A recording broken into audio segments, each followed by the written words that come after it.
Hello friends, it's Kaushik. আপোনালোকে চাইছে মোৰ ইউটিউব চেনেল। আজি মোৰ লগত আছে আৰ্য মিত্ৰ। হাই। আজি আমি কোনো টেকনিক্যাল আৰু ম্যাজিক ভিডিঅ' নবনাও। আজি আমি গৈ আছো যেহেতু বিহু, অসমীয়া মানুহৰ বিহু বুলি ক'লে যেহেতু নাচু লাগে। গতিকে আমি যেহেতু বিহু, গতিকে মই এতিয়া গাঁৱত আহিছোঁ। গতিকে ইয়াত টেকনিক্যাল কথা বনোৱা মোৰ একেবাৰে মাথাত নাই। গতিকে আমি কি কৰিম, গোটেই গাঁওখন ঘূৰিম, ক'ত কেনেকৈ কি মেজি চেজি, ক'ত ভেলাঘৰ বনাইছে, গোটেইবোৰ আপোনালোক দেখাম। ইয়াৰ একচুৱেলি ইয়াত বহুত ডাঙৰকৈ পাতে, চ' দেখাম। মই মৰিগাঁৱত আছোঁ, চ' দেখাম। চোৱা হওক যাম।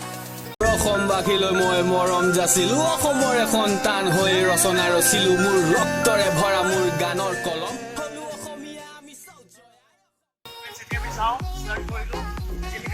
একেলগে আহিছো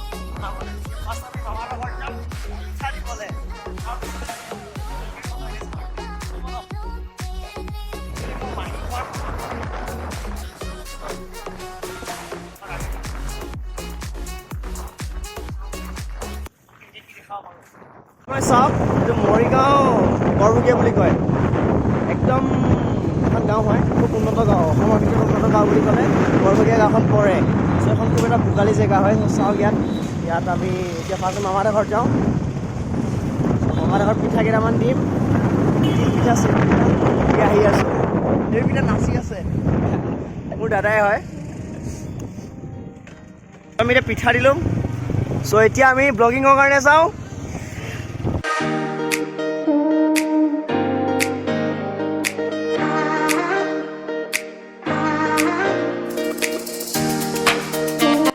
এতিয়া আমি যাওঁ, ষ্টাৰ্ট কৰিলোঁ। আজি আমি দুটা ইউটিউবাৰ একেলগে আহিছোঁ বনাবলৈ। এতিয়া ফাৰ্ষ্ট আমি মামাহঁতৰ ঘৰত যাম পিঠা দিবলৈ, তাৰপিছত আমি ব্লগিঙৰ কাৰণে যাম। একচুৱেলি মোৰ মাহী ঘৰ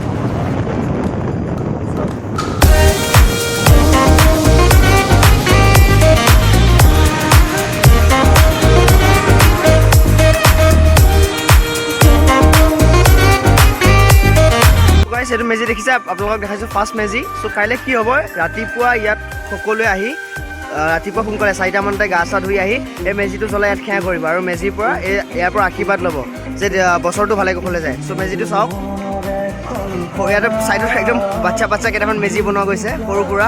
এইটো একদম ডাঙৰ মেজি চাওক। চ' এতিয়া আমি আৰু দেখাব যাওঁ, ক'ত কি কেনেকৈ দেখাব পাৰোঁ চাওঁ।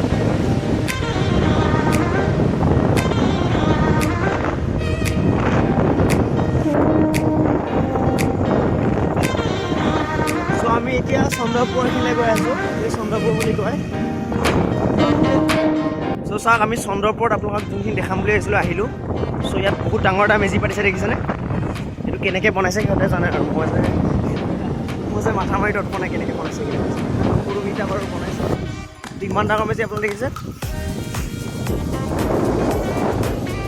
মই দেখাইছোঁ মেজিটো ভালকৈ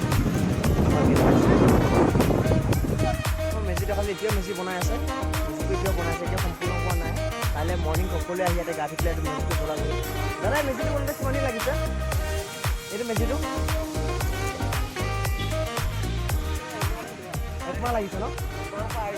কেনেকৈ ইমান ওখলৈকে কেনেকৈ বনাইছে এই মেজিটো? 1 মাহমান লাগিছে ন? আৰু কাইলৈ কিমান টাইমত জ্বলাব? আজি ৰাতি জ্বলাব। মোৰ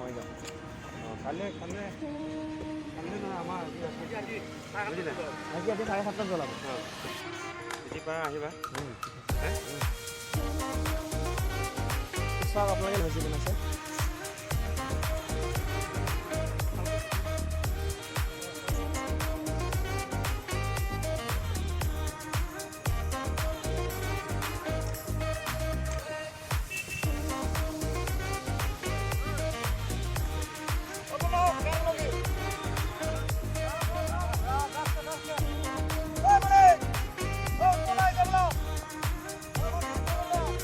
চ' এইটো আজি ৰাতি জ্বলাব বোলে।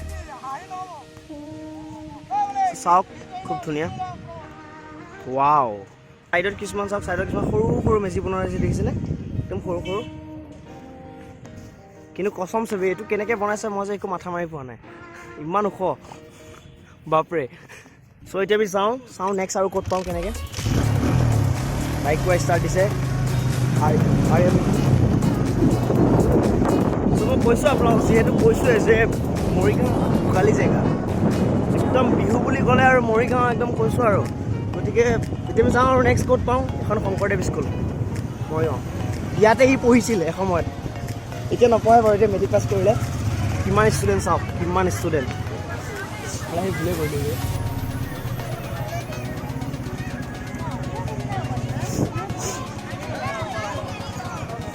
মৰিগাঁও চৰাইবাহীৰ ভিতৰত সকলোতকৈ ডাঙৰ স্কুল এখনে আৰু লগতে বহুত ষ্টুডেণ্ট বহুতেই ষ্টুডেণ্ট আছে ইয়াত বাপ্পা ইমান যাম চ' বহুত যাম এখন চাওক আৰু এটা বস্তু দেখাইছোঁ চৰাইবাহী এইটো সৰ্বজনীন ভাওনা আৰু হেৰি পাতিছে নহয় ভাগৱত পাঠ একদম ডাঙৰকৈ ভাগৱত পাঠ পাতে মই আহিছোঁ চাবলৈ খুব বঢ়িয়া লাগে আৰু তাত এটা ৰুল আছিলে ধুতি পিন্ধাকৈ কোনো নাহে চবেই ধুতি আৰু ছোৱালী মানুহ চবেই চাদৰ মেখেলা পিন্ধি পেলাই আহে এইটো এটা নিয়ম আৰু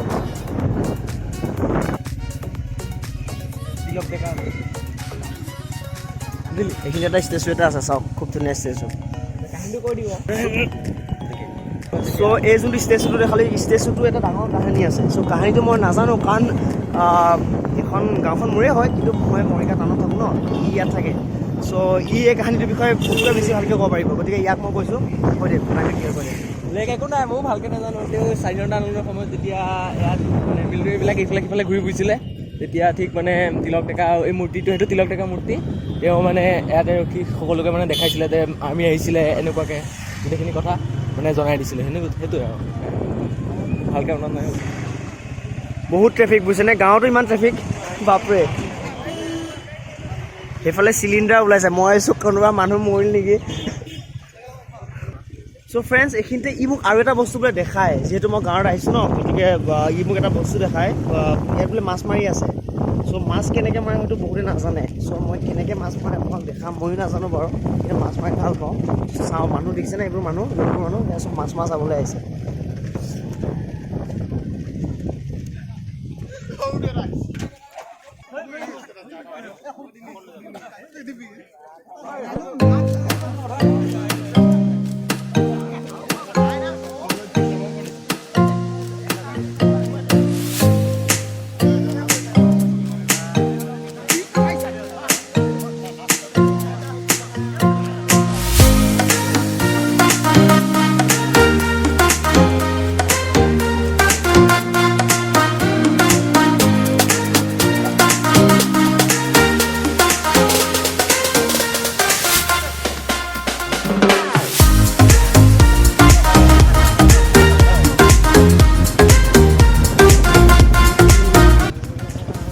চ' আপোনাক তাত যিহেতু দেখিছিলে তাত মই কথা ক'ম বুলি ভাবিছিলোঁ কিন্তু কথা কোৱা ভাল নালাগে লাষ্ট ডাকে মানুহবিলাক আছিল যে চ' মই কিন্তু তাত আপোনালোকে যোনবোৰ দেখিছিলে যে বস্তাবোৰ যে আছিলে বস্তাবোৰত একো বস্তু নাই বস্তাবোৰত জাষ্ট মাছ আছে দেখিছে আপোনালোকে 7-8টামান বস্তা আছে এই বস্তাত চব মাছ সেই বস্তাবোৰ চব মাছ আৰু ইয়াতে দেখিছে ইয়াতে হাঁহ পাৰ এখন বজাৰ খুব ডাঙৰ বজাৰ দেখিছেনে অকল হাঁহ পাৰ বিহুৰ কাৰণে খাব পাৰে আপোনালোকে আহি পেলাই ইয়াৰ পৰা লৈ যাব পাৰে চন্দ্ৰপুৰ এইখিনিতে পায় আপোনালোকক মই আজি মেজি দেখালোঁ মাছ দেখালোঁ মাছ মাৰ দেখালোঁ আৰু ফুৰালোঁ গাঁওখন ধুনীয়া এখন গাঁও হয় চ' এতিয়া ঘৰত যাওঁ ভোক লাগিছে ভাত খাব লাগে আৰু ভিডিঅ'টো এইখিনিতে সমাপ্ত কৰিম বুলি ভাবিছোঁ ৰ'ব আগত আৰু এটা ভেলাঘৰ দেখিছোঁ একদম চিম্পুলকৈ বনাইছে এইটো ভেলাঘৰ চ' এই ভেলাঘৰটো মই দেখাইছোঁ আপোনালোকক এইটো